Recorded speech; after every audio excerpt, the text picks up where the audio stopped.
is wonderful to chat with you all. Honestly, it truly is.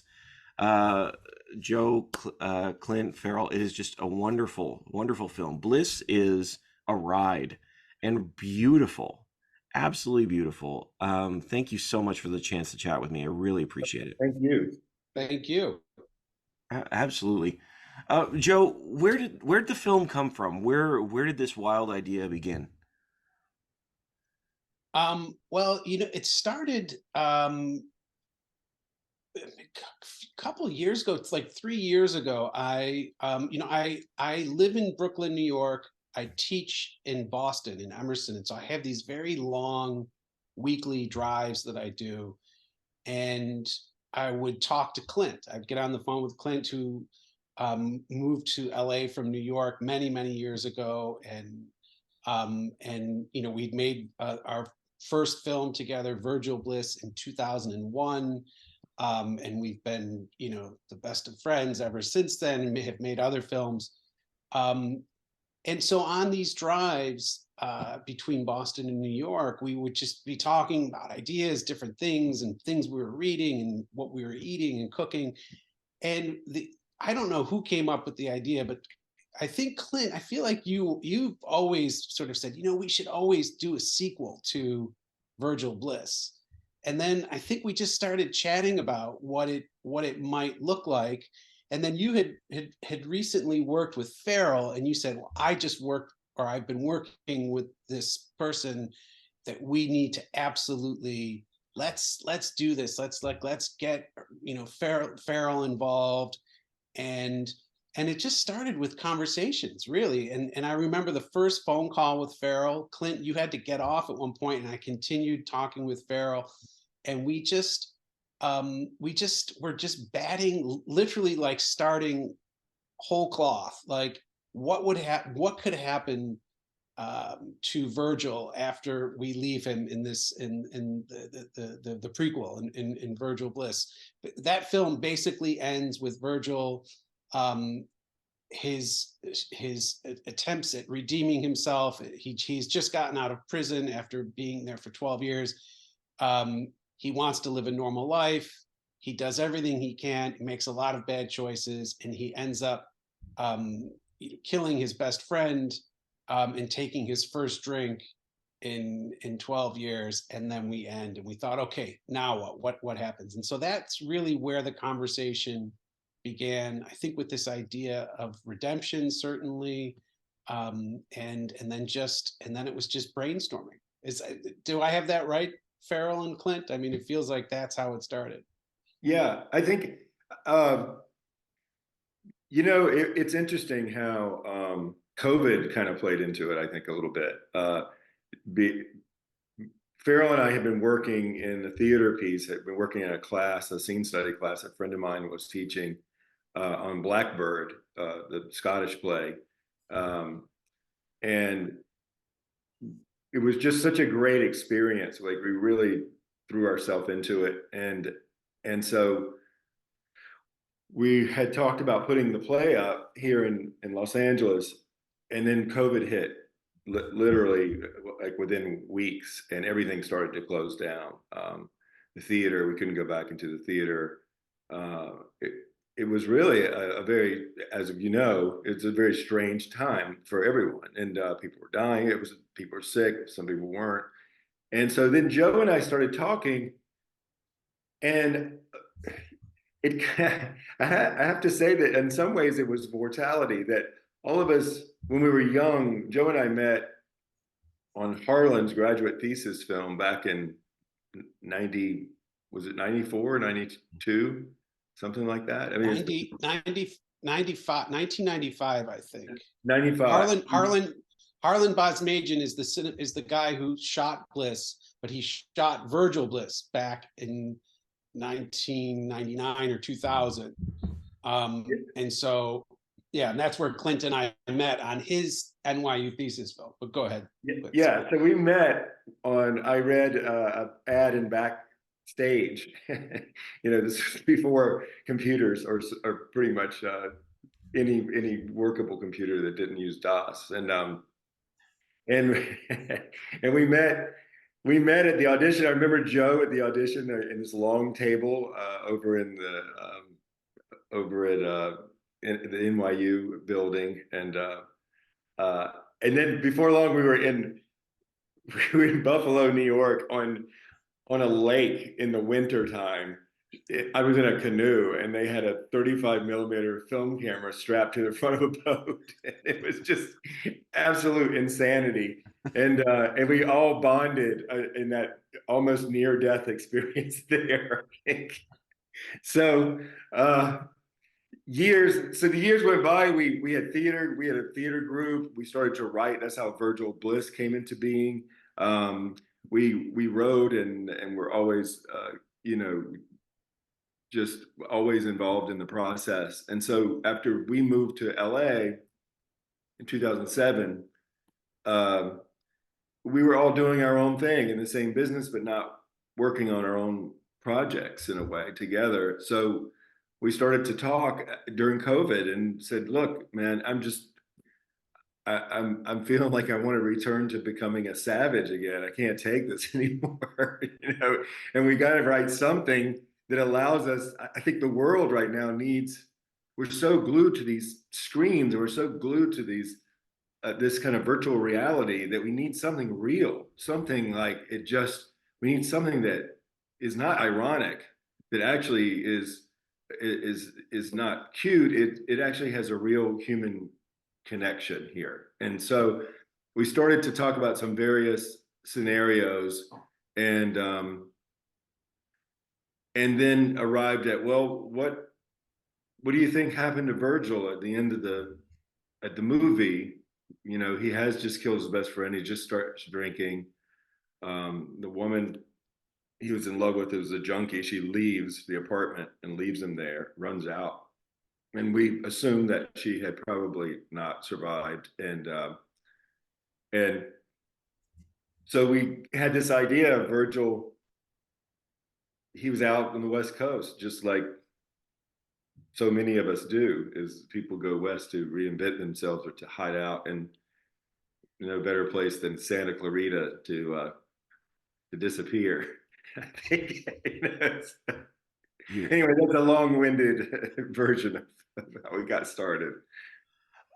See, that's incredible because one of the things I love about this film now, even more listening to this story, is that this is a sequel that doesn't need to be one. Like this is one of those incredible films that stands on its own. And if you haven't seen Virgil Bliss, which I haven't seen the original one, this works, and it works. It's just as beautiful, but even as a sequel, it feels so natural. Like it just feels like an honest next step for any character, and you don't have to know about Virgil to meet Duane, if you will.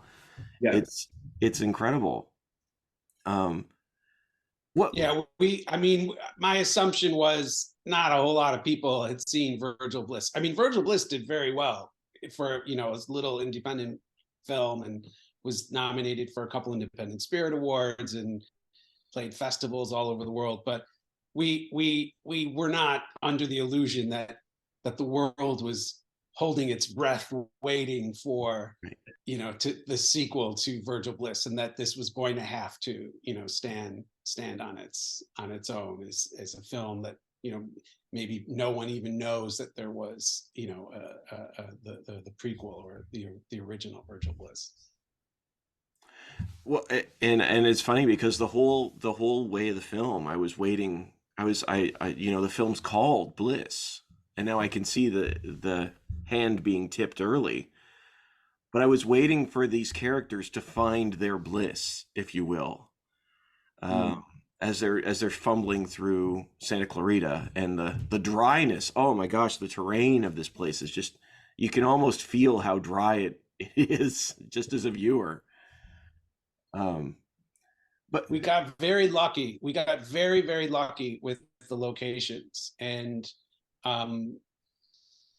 I don't even know why exactly. I think I just wanted to get out of Brooklyn for a while, and I think maybe you guys were in LA, and I was like, all right, let's do it in LA, and we'll pick it up. We'll pick up the story Virgil's a fugitive. He's living off the grid in the desert somewhere. And then, but then the reality set in. It was like, oh my God, it's going to be like dangerously hot, and we don't have the we don't have the resources for air conditioned trailers, and so it really informed how we went about looking for locations, and we just got very, very lucky. Paula Killen, our producer, knew someone out in Santa Clarita who said that we could use her land for one of the scenes. And when we went out to check this out, we were like, wow, actually, her house might work as sort of the central house where most of the action takes place. And this friend of Paula's, Joan, was completely into it, and she was about to turned into renovate. Remember, she was about Yeah. to. That's what I'm saying. What are the wanted to put her chances? horses there, and She said, "Do whatever you want, mess up the house. I'm about to renovate." Yeah. So this is Yeah. perfect. it was like So- it was such a gift because we had looked at locations. The idea at first was a much more kind of stereotypical location that was a little bit more run down, and out in the desert it really was like 105 degrees or more, and there'd be no way to secure equipment or anything else if we would have had to have lived in the place while we were making the movie. Wow. And I'm not as young as I used to be. I just didn't know if I wanted to Yeah. live in a abandoned building for the duration. But so we started when we wrote the story, it took us, like a year or so. I guess we went back and forth. The three of us were writing this story, and it went through so many different changes before it arrived. It was a year? Almost a year, I think, No, right? no. Well, it was a school year. It was 2 semesters. School year, So yeah, what is for you, that? yeah. 8 months? Yeah. About 8 months, yeah. We started talking. Didn't we start talking in like around January, and then we filmed in the summer? Yes. No, I think we started talking at the end of my fall semester, I feel like. Oh, and then I just remember And being really and then yeah, and then yeah, so what is that? Like, I don't know, if we said December, January, February, March, April, May, June, July, like 8 months. It was, I would say, roughly. Yeah. But just really quickly, I think this is kind of interesting, and I think it speaks to the kind of filmmaking that went into getting this done. This idea of the locations, it's not just set dressing, like we found this house. It wasn't perfect. It was a little bit nice. It was, in fact, a lot nicer than what I wanted. And we didn't have the budget for production design to really mess it up, to really make it look the way we had envisioned that Amy and Duane, Duane, aka Virgil, were living. We wanted them to be really like living on a dirty mattress thrown on the ground, like really living at a very base existence. And so we had to reimagine the characters. And so Amy, they weren't completely on the edge. They were people who had probably, or Amy at least, had lived a kind of mainstream life and was married and had a husband. And just like so many, this is how it happens, like opioid addiction. People, maybe she had a little accident, she got, hooked on these painkillers, and it started to wear on the marriage, and the marriage ended, and she got this house, and so now they're living there, and it's kind of run down. They've let it go, and that to me felt so much more real and organic, and really transformed the story from this kind of actually cliched vision of people doing drugs to what it's probably more really like. It's and to me that's more harrowing. But I just wanted to speak to that. It was, we really do take something that might seem like a limitation. Okay, the location's not exactly what we want. We don't have the budget to do what we want with it. So we work with it. We we find a way to make that part of the story, and I think it was effective, and I think that's why we were able to get, you know, as much as we did with the resources we had. And the horses too, the same with Paula Kellen. We originally wrote this that Virgil worked as a welder, and we wanted the sparks of the helmet to be the opening shot revealing him. Yeah. And all the welding, because of COVID, they were working 24/7, like guys. So there was no place that we could get. And she said, "Well, I have a ranch, you know." Oh, wow. And we thought, wow. And so we were there, and a farrier came to redo the horses' hooves and grind the horseshoes and things. And he was so awesome. So he put all the chaps on me. It was like, here, grab this horse. And my daughter rides horses. And I told her, hey, you know, I got to work. It was amazing, this guy. So he said, you can just grind. If you need sparks, we can grind the horseshoe. Because fire in California is really tricky. It was so dry, and it was the risk of fire. So we couldn't do a lot of things that way that we wanted to do. But it ended up being so beautiful that we were able to have horses in the, you know, as his job, working, you know, cleaning these, bucking these stalls and cleaning these that's at this ranch, you know, as a handyman. And so sometimes you just get these great blessings, and you run with it. It evolved. That's really fascinating because the film is evolving, and it becomes what it is, and like I said, it all works so well. Like this is such a beautiful piece.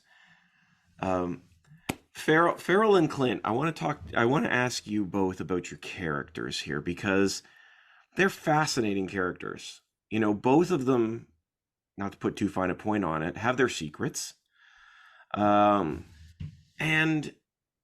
almost their double lives. You know, certainly in different ways. We see these characters that are fighting their dark side, if you will, in different ways. And I would love to hear from you both, because there's this constant conversation about whether or not they're bad people. And I would love to hear from you what you think either makes a bad person, or whether or not your characters are. I don't think most actors would say that any of their characters are bad people. Because if you judge them, then it's like, then, you know, you don't really give them a chance. I think Joe is a good person, and I think she wants to be a good person, and she, I don't know, is optimistic about people. She's very optimistic. She's at a lot of parts, and then she turns to goes from wishy-washy Jesus to angry Jesus in a couple of spots. She's a fascinating character. There's a lot of anger that she has that I think comes out, but it's complex. I don't think it's just that she's like got a bone to pick. I think it's like sexual, and it's anger, and it's like a lot of things that she doesn't understand, but she needs to tie this guy to the bed, you know, and she's got to get the truth out, which is something I think she's really interested in, the truth. Yeah. Absolutely. Clint, what about you? What would you say to? Can I just add go ahead, something Joe. to what Faryl was to Faryl? I think Faryl was so, I had initially seen Joe as maybe she's just putting on an act. Maybe I was almost going down the sort of cliched, like holy roller kind of route, and Faryl kept her really ground, like she was legit. She this is what she believes in, and it was that was such the decision to make. It's like, you know, she has suffered so much, she's endured so much, and this is what she believes, and this is what sort of keeps her powder dry, and there's no need to make fun of it, and you played her straight up, and when she needs to get tough, she got tough. She would not be a victim. She was not going to let this go. And I thought that's what made the character for me. It's like, she's not a joke. She takes this very seriously. When she shows up at the church at the end, it's like, she is who she is, and I'm very glad I was not successful in taking us down a sort of more ironic or jokey kind of caricature of I like also the know, holy roller. I know people like I have so many relatives that are like this woman, and particularly my aunt and a little bit my birth mother. Their love of Jesus and their belief in praying, and it's very real, it's very sincere, and I that's not what my life is. And so it was fun to inhabit that. Yeah, and give, really let it speak for itself. It's very earnest, I hope. Well, it comes across that way. That's what I mean. Joe, like your character is so like that's why I think it's so fascinating, and I like they feel very honest and authentic. Like these feel like real people, and in her case, like the faith aspect of her character, I never sensed it was ingenuine, not for a moment. But then it takes a turn, and it's very interesting to see that aspect of her, right? It's like, yes, I believe that, but this is really, this is it as well. And this balance back and forth, and even the way that the character plays out, as the film goes on, you still see that that's who she is. It's incredible. It's an incredible performance, incredible character. Thank you. So Joe, one of the things we keep hearing about Joe is she keeps telling Duane that she thinks he has a good heart. Um, for all of you, how can you tell that about a person if you like how can somebody be intuitive of that? Isn't that like our one job as like human beings, to sort of sniff out the good people and the good hearts, which I honestly think that probably most people have great hearts. And I but I think in a way she believes Duane has a good heart, but it's a little bit manipulative because she's trying to get information out of him. And so she's like, I know you're good. I know you're gonna tell the truth. So I don't know, maybe it's both. Mm. I I felt like in that scene when you say that the first time, you're trying to butter him up. Hmm. But in Clint, you can obviously, I don't know what you were thinking this, but what I love in your reaction is that he really needs to hear that, and he takes it. He maybe on some level knows that she's just buttering him up, but he'll take it because he needs to hear that. But anyway, that I think that to me was the dynamic at that point in the story. But Clint, you would obviously know more than me about Yeah. it. I mean, I think Virgil Bliss, the original, Virgil Bliss the much younger Virgil Bliss in Brooklyn, was trying when he got out of prison earnestly to do something good, to be good, to go straight, to have a good life. And he's a guy that he's not a person that thinks, he's not a person who's a philosopher or think he's doesn't have the tools, and he didn't have the tools then in Brooklyn getting out of jail. But the thing he does have in the movie is he falls in love with this woman, and he tries really desperately uh, to make something out of it, to prove himself. He gets a job. He tries to do all the right things, and things just go south for him. And he's one of those people that just feels like, why am I current? Like, why has the world done this to me? I know I've done this bad thing, which he did. He went to jail because he killed a store owner. Well, he almost killed a store. He beat up a store owner after the store owner killed his cousin during a robbery. But he's been paying penance for that. There's a scene in the original Virgil Bliss with group therapy where he breaks down, um, and he's still living with that loss. But I think at this point with Joe, with the two of them, to fast forward really quickly to I think what you were asking, and it's an interesting thing because for us, I think thematically redemption is at the core of the movie, that we all want love, we all want to be okay, we all want, And I honestly think Duane had the plan that Amy was gonna, he would just die there. I mean, that would be his, he would stay, he would not face the shame of his past. He would stay Duane. He was probably addicted to opiates because of the work he did, the manual labor. We didn't want to make it that obvious, you know, like he hurts his back and gets more, you know, he has to, but he's now an addict. And the relationship between Amy and Duane was one that almost seemed, we talked a lot about that too, where it was almost a, you know, almost like a father daughter or siblings or something, that they had this relationship, but he didn't expect that she was going to go before him. And I think that's what really took him down, was that turn of life where you don't think that things are going to work that way, and suddenly here you are with your master plan, which is to just go out quietly and disappear and not have to face the shame of your destroyed history. And then this event happens, which happens early in the movie, and I think it's, you know, and I loved the way I loved Farrell's Amy, because she was really, in spite of her addiction, she just had a spark of life too.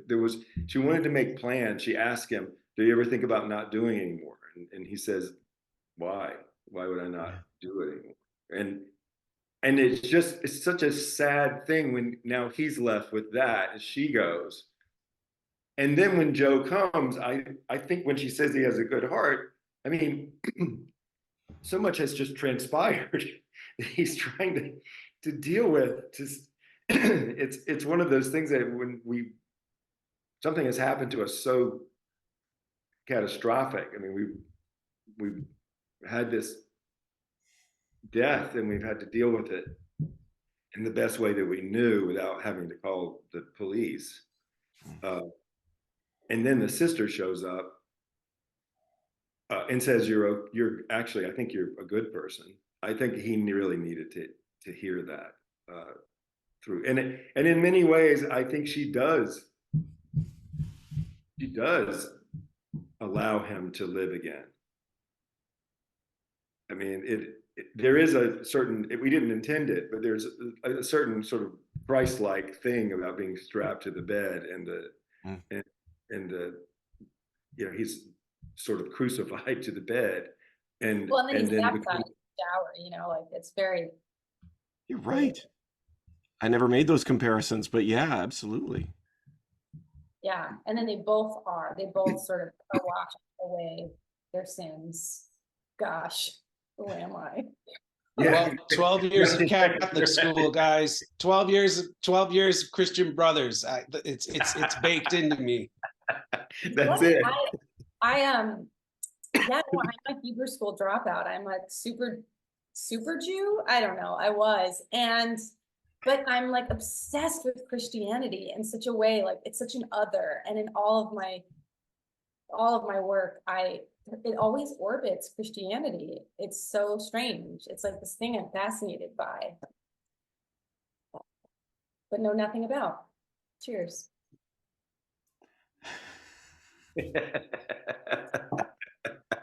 But yeah, so I do think, yes, I think at the end, Virgil, you know, or Duane, I have a hard time calling him Duane. He also had more of a spark in the first movie in a way, and now we see him and he's much more stoic and much, you know, more internal and just trying to live day to day. And I think that it gave him the ability to go see the woman that raised him, who's dying, and in spite of the fact that he's wanted for murder and he's probably going to go back to jail if he gets arrested. But it's something that he now is living in the present, and he, in spite of himself, is now present and lit and alive and having to make life choices for himself. So that other plan was kind of off the table.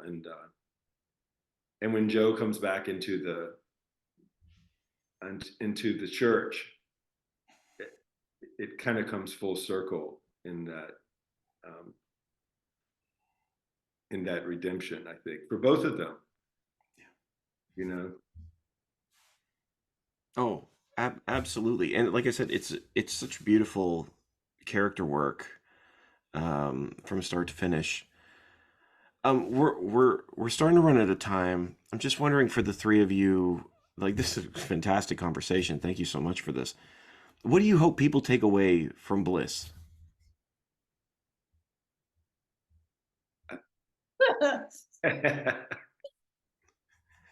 Well, you know what? I'll jump in. I hope that, you know, it's the kind of movie that I love, that I feel like I'm seeing less of. I find I'm watching a lot of older movies now, like films from the 70s or, you know, the 90s, whatever. But I'm rewatching those. Like I just rewatched The Friends of Eddie Coyle the other night, and it was like taking a warm bath. It just, because I feel like it's not dealing with current affairs or topics. It's not topical. To me, it's pretty universal. It's pretty archetypal, and it gets at these experiences that dog me, and the things that I'm wrestling with, and that my father wrestled with, and my mother, and you know, and their fathers and mothers, and and so I hope that that comes through. I hope anyone of any age can watch this film and be like, yeah, I see myself in that story, even though it's definitely a story that's taking place on the edge of society. You know, that would be my hope, is that people see themselves, that it has that universal appeal. What I about you think guys? so too.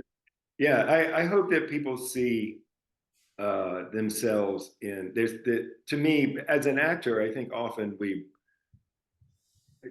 do our work for the audience. That's why we do it. I think I love the work I do, but it's like my mentor said to me, it doesn't matter what you feel, Clint. It matters what the audience feels. When I began my acting journey many decades ago, but it's still true today. And I hope the audience it makes them feel something. And I hope that it makes them reflect on their own life because we're telling their story. And even though these are characters of fiction, nonfiction is really the way we tend to work as humans. We draw on our own experience about the things that we love, and the things we regret, and the things that we lose. And um, and I hope that they walk out of the theater